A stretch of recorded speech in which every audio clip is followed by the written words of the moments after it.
I was so angry, and I'm not generally a person quick to anger. And we had a cabinet meeting right after, and I walked into that cabinet blazing, just blazing. And I said to the Prime Minister, "This is unacceptable." "What do you mean, Judy?" I said, "Well, you've just cut out half the people in Canada." He said, "Well, not me, the premiers did." And that's true too. I said, "But you let them, it happened." And he said, "Well, I'm sorry, it's done." I said, "No, it's not done." He said, "And what are you going to do about it?" I said, "We are going to get the women of Canada to change the premier's minds." He looked at me as if I was totally bonkers, I was going to change premiers' minds. Much has been written in journals, papers, and books by a significant group of academics and authors about feminism and the equality movement. And there's a growing inventory of productions about women in Canadian life. We want to add more. The Women's History Project is a nonprofit organization launched in 2022. Our ambition is to promote and showcase women in Canadian history. We want trailblazers, leaders, authors, and historians to tell stories about women in the labor movement, at work, in the media, women who took to the streets, equal pay, maternity benefits, the right to have your own bank account. We want to get women who are still living to recount their challenges and campaigns. History is rich with stories about advocates, activists, and women in public life at the community, provincial, and national levels, across Canada, in small towns, on farms, in urban areas, women who have used their voice to make a difference. This is 1,000 Voices, 1,000 Stories. The Honourable Judy Erola, born in 1934 in Sudbury, Ontario, the Honourable Judy Erola is known as a pathfinder for women in media and politics. At 15, she took her first job in radio at CKSO in Sudbury, Ontario. In 1953, she moved to CHNO, where she became the first woman employed by a Canadian television station as a weather reporter. Judy moved into federal politics and represented the Nickel Belt riding as Member of Parliament in 1980, serving first as Minister of State for Mines, then as Minister of Consumer and Corporate Affairs and Minister for Social Development. In 1981, Judy was the first woman to be minister responsible for the status of women, and she quickly gained prominence in the debate on the Charter of Rights and Freedoms. One of her most significant achievements was advocating successfully for the restoration of Section 28 in the Constitution to ensure men and women have equal claim to rights listed in the Charter. Judy has received many honorary recognitions, including honorary degrees from Western, Laurentian, Carleton, and Mount St. Vincent universities. I first met Judy in the early 1990s, and our paths crossed many times over the years. I'm proud to call her a friend. We're now with the Honourable Judy Erola, the former minister responsible for the status of women, back in a very... Among other things. Among other things. But I want to start from the beginning. Okay. So I want you to describe a little bit about growing up in Sudbury. You were the first weather girl. Well, first of all, I didn't grow up in Sudbury. Oh. I grew up on a farm outside of Sudbury, about 25 miles out. And Sudbury was the big city, and we went there rarely. And so it was a very Laura Ingalls kind of childhood. We went to a one-room school. All of my elementary schooling was in this one-room school with the pot-bellied stove in the middle, and a tyrant teacher who turned out to be a terrific teacher. She was really very good. And so I was one of 7, so wow. So I learned politicking early.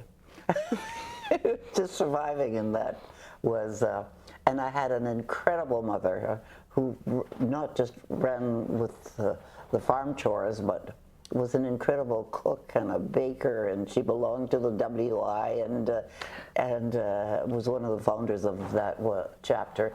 I'm now also a member of the WI.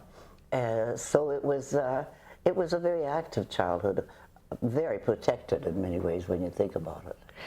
Everybody always wants to know the great influences in somebody's life, and certainly as you got older and became, an activist, a feminist, so I would presume that your mother was very much... Oh God, yes. I was surrounded by feminists. My mother was from a family 11, 2 boys, 9 women. So I had all of these women who were feminists who were not declared feminists, of course, but they were strong women, very strong women.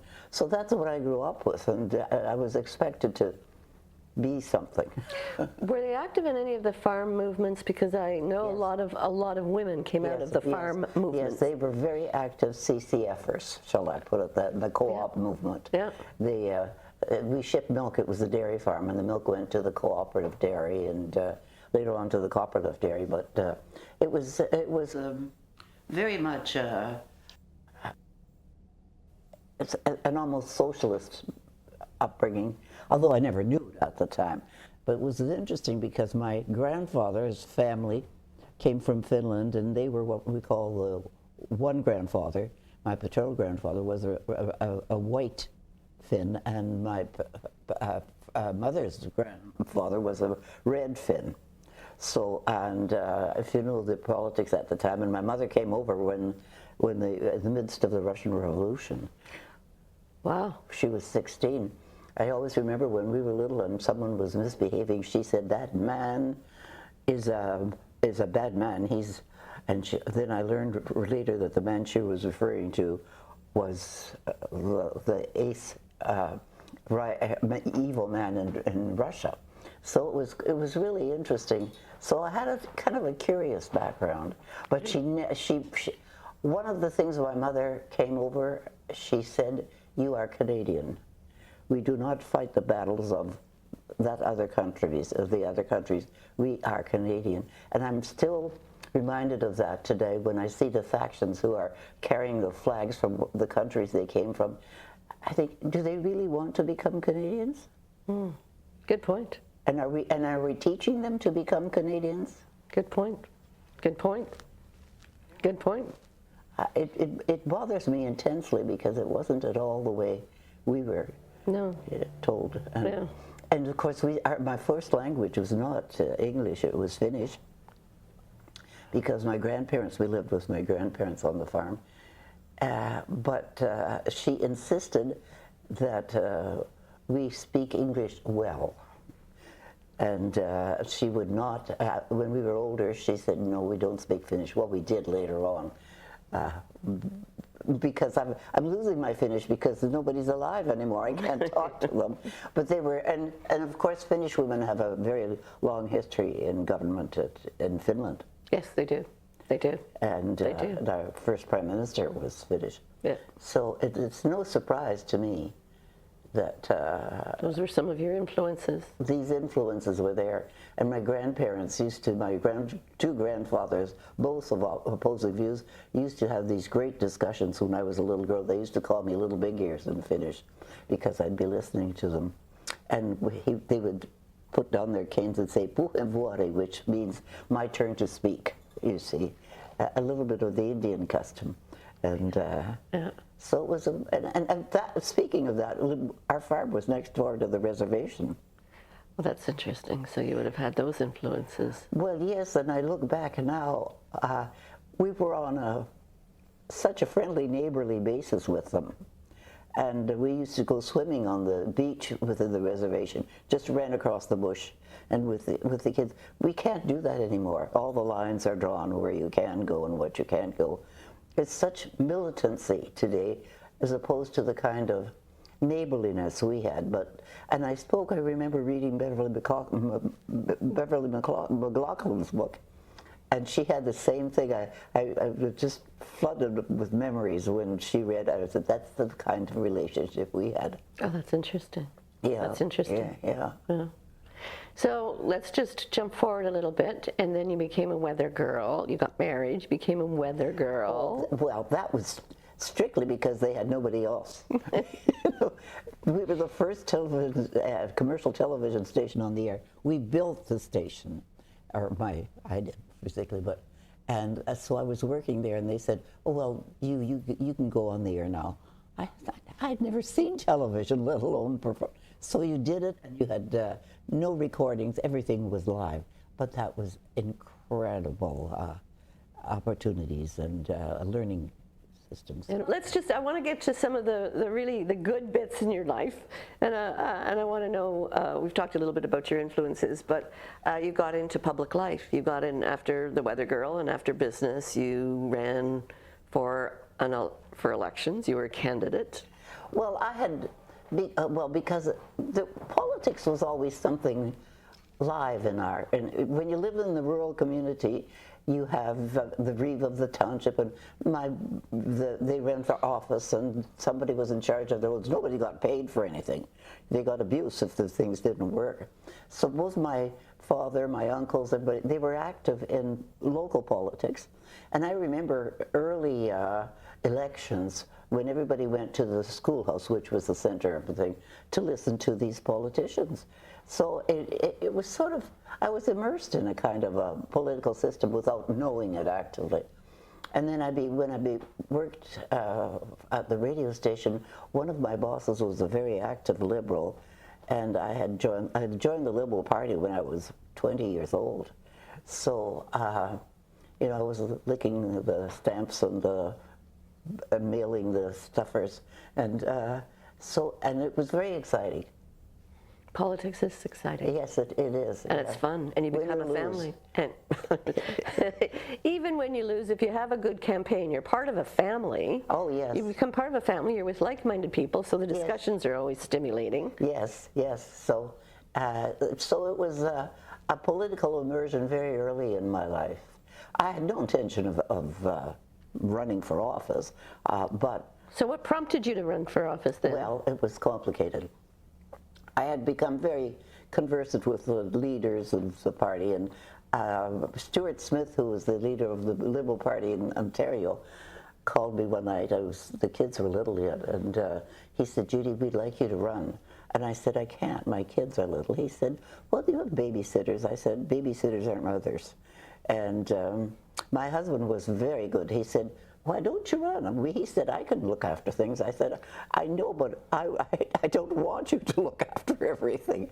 So I didn't run, but he planted the seed. And then after he died, a couple of years after, by that time, I was the secretary of the local association. Yeah. I had all the names. Oh. Secret weapon.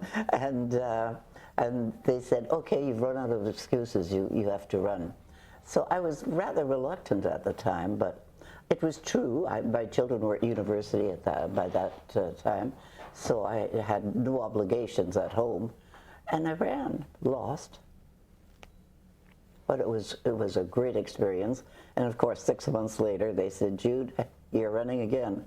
I always remember one of the cabinet ministers, Jean-Jacques Blais from Jean-Jacques phoned me. He said, "We're bringing the government down tonight." That was at the vote time, and I said, "Jean-Jacques, you can't." He said, "Yes, just watch the television." He did, and he said, "Now you're running again."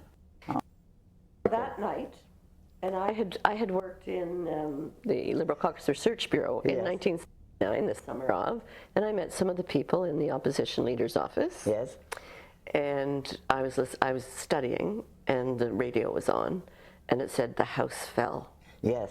So I called up my friend from Mr. Trudeau's office, and I said, "I'm here, what do you want me to do?" Oh. So that was my first entry into politics. Same time. At 1980 campaign. Yes, yes. February 18. It was a cold winter. Yeah. And Monique came up to see me, Monique Béjean. They said, "Do you want someone to come to campaign for you?" And I said, "Only one person, Monique Béjean," because I didn't know her from Adam except that I'd seen her on television. And I was so impressed with her presence that I said, "This is the one." She came off that plane, and the two of us started to laugh, and we were, as she called it, friends for life. And she was really my first tutor in politics. How wonderful. Yeah, and it was wonderful. And she came with me because I campaigned at the mine sites in big snowmobile suits. She thought I was crazy, but she was great. Yeah, so. That's how you meet your friends and make best friends for life. Yes, Yeah. we did. And you were successful in 1980. Yes. And you went into cabinet right away. So you were a newbie member of Parliament. Terrified. Absolutely terrified. And Minister of Natural Resource Minister of Mines, Minister of Mines. which is not a typically, that's an Female economic, it's occupation. not, yeah. Well, it was interesting because when Mr. Trudeau called me, I was at home and I had frozen pipes in my place at the time. It was, and he called me and he said, "It's Pierre Trudeau here," and I thought, "Oh yes," and I'm Santa Claus, but anyway, he convinced me he was the real thing. And when he told me, I said, "Of course I can't." I said, "I've not even been a member of Parliament. I don't know my way into the House of Commons." He said, "I realize that," and that's were his words. He said, "But I tell you what I'm going to do." He said, "I'm going to put you in Marc Lalonde's hands for a couple of months." And I was the junior minister under Marc, and it was the best thing he could have done. I mean, Marc was a master politician and a bureaucrat. So I learned the machinery of government during those 3 months. I don't think I slept more than 3 hours a night, but because he was also a human machine. He worked, yeah. And that was the time of the national energy policy. It was very difficult, but an enormous learning opportunity. I think I got a PhD in politics from him. I actually, after the election, I think in June, so the election was in February, and in June I actually went into the Prime Minister's office to type lists. I'm still working on lists, but to type lists, and then I got a summer job out of it, and then I got part-time work out of it. But all of these people, certainly Marc Lalonde was one of my favorites, just because he was also so personable. So whatever his reputation was in terms of his intelligence, or it was just he was personable. When he was talking to you, he was talking to you. Oh, well, I was a great fan of Marc's. Not everybody was, especially some members of cabinet, because he could be very autocratic, and but I laugh because one day Marc and I clashed, and the Prime Minister ruled in my favor after all that histrionics we had, and I said to Monique, I said, "Gee, I really must go and apologize to Marc." She said, No, you won fair and square, and Marc wouldn't expect an apology." Isn't that something? How nice. Yeah. How nice. Yeah. How nice. I wanted to say something else about the politics of the time. So you're Minister of Mines, which Yes. would not have been an easy portfolio, but he helped you along. I know what it was. Marc Lalonde was also one of the first, if not the first, maybe the second minister responsible for the status of women. Yes. Well, Marc was the first of everything. He seemed to be everywhere at all times. But that was the kind of time when they wanted to have a man be the minister responsible for women, so the men could learn really what the conditions of women were. And they did. Marc was always an ally, and it was funny because there weren't that many allies in cabinet. And one of the things I realized after, Monique was a wonderful tutor, was that every cabinet minister was in competition. Of course. And as collegial as we appeared to be, the undercurrents were there. And she taught me the nuances of cabinet, and it was a very useful relationship. Of course, there were only two of us in the cabinet, and when we had to have a caucus, the two of us, she'd nod and I'd nod, and we'd go to the women's washroom. that was our caucus. But I remember Ed Lumley used to say, "Oh Lord, those two are plotting revolution again." And we said, "Yes, we are, and get used to it." I worked for Ed. Oh, I did. Yes, I'm very fond of it. I was talking to Lloyd Axworthy at Monique's service yesterday, and he came over and he said, "We miss each other." And there were several ministers, like Lloyd and Don Johnson, who were really very supportive of the women's movement. Whenever I had an argument with the Prime Minister about something that affected women, they were always on side. That's good to know. Yes. That's good to know. Yeah, there are lots of male allies, and you have to remember that. Which is important for the discussion and the why. We're talking today, about, feminist and advocacy, and how you have to build those networks, build those allies, build those friendships, just grow the movement, stay together. There's a collegiality aspect to it. Yes. I really felt there were a number of men who were very supportive in my campaign. Although, to tell you the truth, can I tell you the story of my nomination meeting? Yes, please. Because it was very funny. I mentioned that I had all the lists which is very important. How do you contact people if you don't know who they are and where they live? So I had all of that in my favor, and all the other men, there were 4 of us running for the nomination, were all newbies to politics. They were running, but had not been members of the party particularly.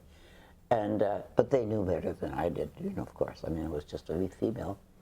And we knew better. And these women were all very active in the community, the Business and Professional Women's Club. And they had contact, and they had access. We didn't have fax machines and email and any of that, but they had the machines to develop pamphlets. And they had access to telephone banks. And my boss was terrific. We would go in at night and he'd offer a whole system of telecommunications from the office and let us use it.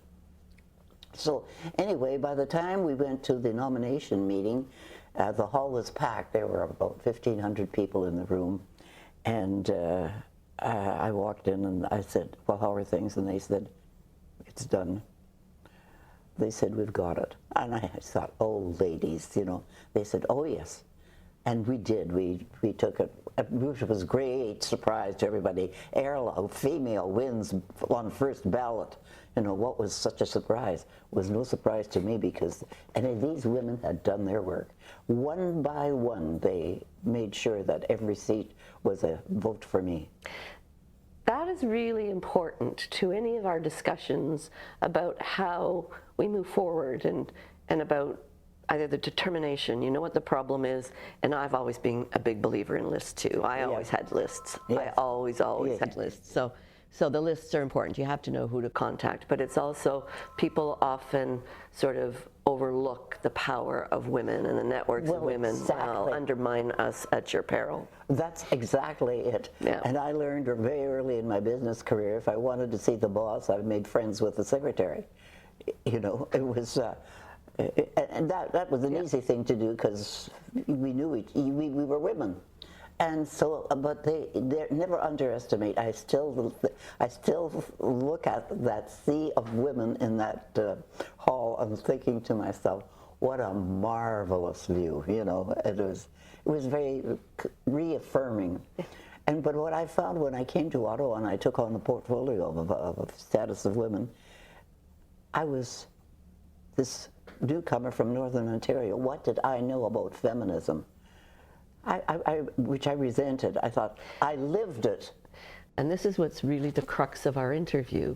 Judy, you arrived, became Minister of Mines, and then there was a lot of issues around, oh dear. There were a lot of issues, tough issues in the women's portfolio. And Lloyd Axworthy was the minister, and we love Lloyd. Lloyd is a fabulous feminist. He's a feminist, but there was issues.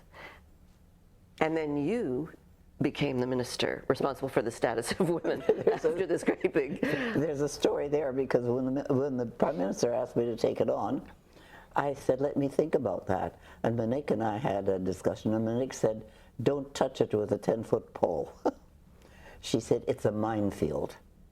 Because she knew it, having been the commissioner of the Commission for Royal Status of Women. So she knew it, and I said, but Monique, it's such a mess. You've got to clean it up. So she said, I'm warning you. And she was right, because the feminists came at me swimming, many of them, especially what I call the Toronto feminists, because they had been working at this for years and years, and here was this woman from Northern Ontario, from the bush, as what one of them said, who had the portfolio, and she thought she knew it. Well, of course I didn't know everything, but I certainly had lived it. Someone said, I never had a pension. I never had, I had 2 children, no maternity leave, no daycare. They were all the things that were just crying at you. Yeah.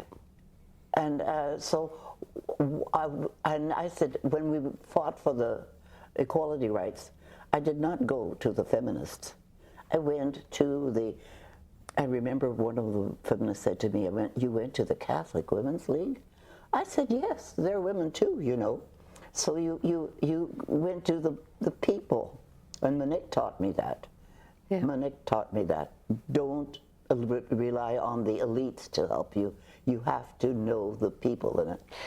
There's a lot of work to be done in terms of our history project about the history of women's organizations. Yes. Because they're, besides the Catholic, the Catholic the Women's Institutes. That's where my roots were. The YWCA, yes. when it was started, there's the Canadian Federation of University Women. And the teachers and the nurses. They're the ones who really fought the battle. They're on the front line. Absolutely. It was the same thing as when I was nominated. I just never underestimate the power of women. And I think women tend, if they are part of the elites, tend to, remember how they dismissed the women of Quebec, the Yvettes? Yes. Grand mistake, and we laughed at that, said, are these guys crazy? You can't do that to women. I want to talk about when you were minister responsible for women, and I know the big issue that everybody would want to know about is Section 15, Section 28, and the notwithstanding clause. But before we get there, there must have been the one or two other issues that you really zeroed in on and wanted to solve in that 81 or 80 to 84 period. Well, they were really local issues for me, because you make certain promises when you run for office. And I was really very much involved in local issues and the mining industry, which was doing very well at the time. And that was one of my favorite portfolios. It really was. I loved it. The men, mostly men at that time, were very supportive. They were the most supportive bureaucrats I've ever had. They sort of nurtured me in many ways and taught me so much, and never stood off to say, we're bureaucrats, we know better. They would say, but minister, did you consider this? And they were wonderful. So I really enjoyed that portfolio. And then I just met a bureaucrat the other day who said, I was working on the Science North, and he said, I realized that you were the founder of Science North. And I said, yes, it was one of my major battles to get. And I was surrounded by people in cabinet and the bureaucracy. You want to build a Science North in Sudbury? What for? I mean, Sudbury was a hole in the ground as far as I was concerned. It was a tremendous battle. And the Prime Minister ruled in my favor at the time, much to the chagrin of the bureaucrats. And there's a funny story, which I'll tell you about now. About 3 years after the building was up and it's off and running, and it's a great, great success. Monique was up visiting me, and I said, I'm going to take you to Science North. So we went through the building, and we were coming out, and she went into the gift shop and bought a whole pile of postcards, addressed them to all the cabinet ministers, and said, it works, Monique. She's a wonderful woman. Yeah. There were so many stories I wanted to tell about her, and I couldn't. So let's the crux. Notwithstanding clause, Section 28, there was a fight, there was a battle. There was an intense battle. And I thought the battle was over, because the battle had been won in the original negotiations, and we had some wonderful talk. I'm not slamming the elites, because we had some wonderful women lawyers who just absolutely, Mary Eberts, all of them, yeah, exactly, and they were terrific. They were not those with whom I had any battle, and but they had done their work, and it was included, and it was all part of the charter. And in we went. Oh, there was a night of the long knives. I always keep reminding people the long knives just didn't have trouble with Quebec. They cut out the women. That's when they cut out the notwithstanding clause, and. So the story is they brought in the notwithstanding clause. It was all done.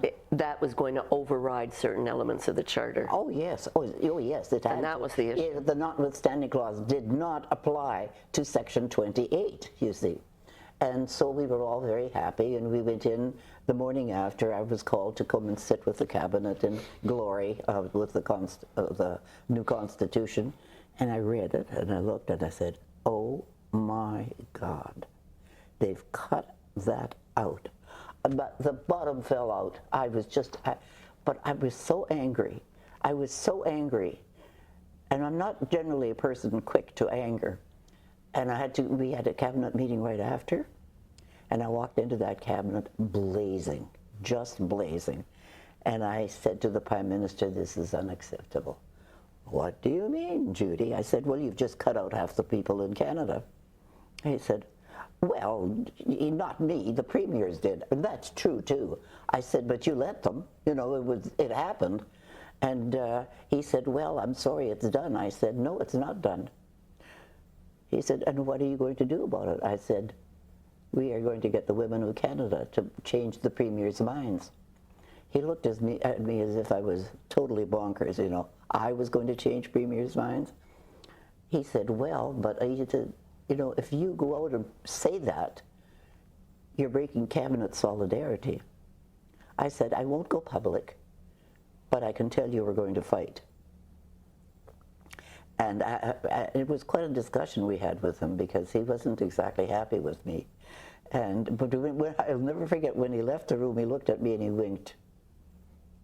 And I thought, you bum, Anyway, I went out and we said, we've got to fight this. And so I went to all the allies we had across the country, and people within the party, no, it was the House. We had Flora MacDonald and Pauline Jewett, and all these wonderful women who crossed party lines. Said, no, I'll take on my caucus, I'll take care of this. And then they had contacts in the premier's offices as well. So they worked the phones, but the one funny thing was that Flora MacDonald, I couldn't find the Premier of Nova Scotia at the time, John, what was his name? Buchanan. Yeah, Buchanan. John Buchanan. John Buchanan. And I said, Flora, do you know John Buchanan? She said, of course I do. He used to take my sister out. So anyway, I said, well, I can't seem to find him. So she located him in New York. He was on sort of bond-selling drive. And she harangued him for half an hour until he said, okay, okay. And it was Pauline Jewett who really worked the NDP premiers. But then we had women marching across the country. And we went, as I said, to every organization, the nurses, the teachers, the women's institutes. We did not hesitate, and they marched. And it wasn't a time of social media. It was no. It was. Well, we had to work the phones. That's all we had. So I put all the phones in my office and in the Status of Women office. And Maureen O'Neill warned me that what I was doing was illegal, that I was not to use the offices of the Status of Women for political reasons. And I said, to hell with it. I said, if this isn't an issue larger than politics. So I was never mentioned after that in the House. So I was never accused of breaking the law. Maureen is lovely. Yes, yes. Maureen's fabulous. Okay, so all the premiers accept. You go back to cabinet. You tell Trudeau. 9 days. 9 days. Yeah. Everybody agreed when Trudeau couldn't get it done for years. Well, and of course, Mr. Kretschmer was the minister. Yes. And when I had a group of women in my office, all the so-called leaders. Well, they weren't so-called; they were genuine leaders. And Mr. A didn't even invite me to be in the house with him. He stood up and took all the glory for having the clause. But I mean, you take what you get. You got it done. Yeah, and the right. women knew that you got it done. Yeah. Oh yes. Oh yes. Yes. Oh, the women in my office that evening, we had champagne, but they were furious that this. But I said, who cares? It's done. But it was a monumental battle for 9 days. I don't think I slept those nights. And then the other one was the appointment of Bertha Wilson. Yes. there was great opposition to that. The Prime Minister was adamant. He had a candidate. I have heard the story. Yeah. And he finally ruled in our favor. And I remember waking up in the morning thinking, he's going to make a decision today. What is he going to decide? And, you know, at the end of cabinet, he'd make the appointments, and he put his name down. He said, and I appoint Bertha Wilson. And he looked at me and he said, are you happy, Judy? I said, my happiness is of no consequence, that the women of this country will be happy. And now, what is it? There's a majority of women on the Supreme Court now, so how good should we feel about that? Yeah, it's great. Yes. Yeah, it's only taken, you know, how many years? 40 years. Okay, so we've done the Constitution. We're going to just start, you know, wrapping up a little bit here, though we could talk for days, I'm Yes, sure. we could. We Yes, could. yeah. I want to know, throughout your life, I mean, long life, fabulous life, you've accomplished a great deal. What would you tell your younger self about all the work that you've done, or is there something you'd tell your younger self? I'd say, wow, you had guts. Okay. And I think more women, although I find the young women today are gutsy about a lot of other things, and they're very accomplished, but they're not interested in politics. Well, that's my next question, and I wanted to kind of wrap up with this, is, you know, throughout our conversation you talk about the importance of people in public life. Yes. And now we're talking about women in public life. And how do you make a case for young women to get more involved? So what would you tell them? Like, give them the motivation or the inspiration. What, like, they need to step up? Are you really happy with the way the system is running in your country? If not, do something about it. And do something means getting involved at every level of politics. Municipal, that's good training, absolute training. Fighting for sewers is not a fancy job, because I did that too, but it's a necessary job. And that way you learn the system, and learning the systems is very complicated sometimes, as how it works. But also to have a little bit of anger. If you're not happy, do something about it. And politics is a way to change it. I mean, we now have a $10 daycare. We have maternity leave.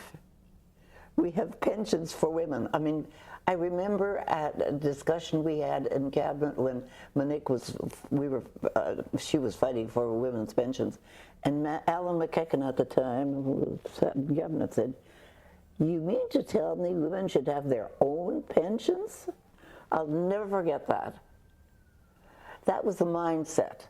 And if the mindset of the people is absolutely wrong, then you have to stand up and say, no, that's not right.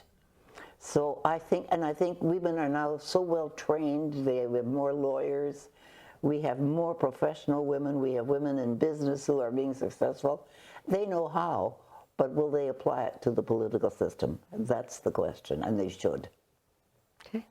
Anything else you want to add of all of, you know, your decades of experience? Anything else you want to add or say? Or?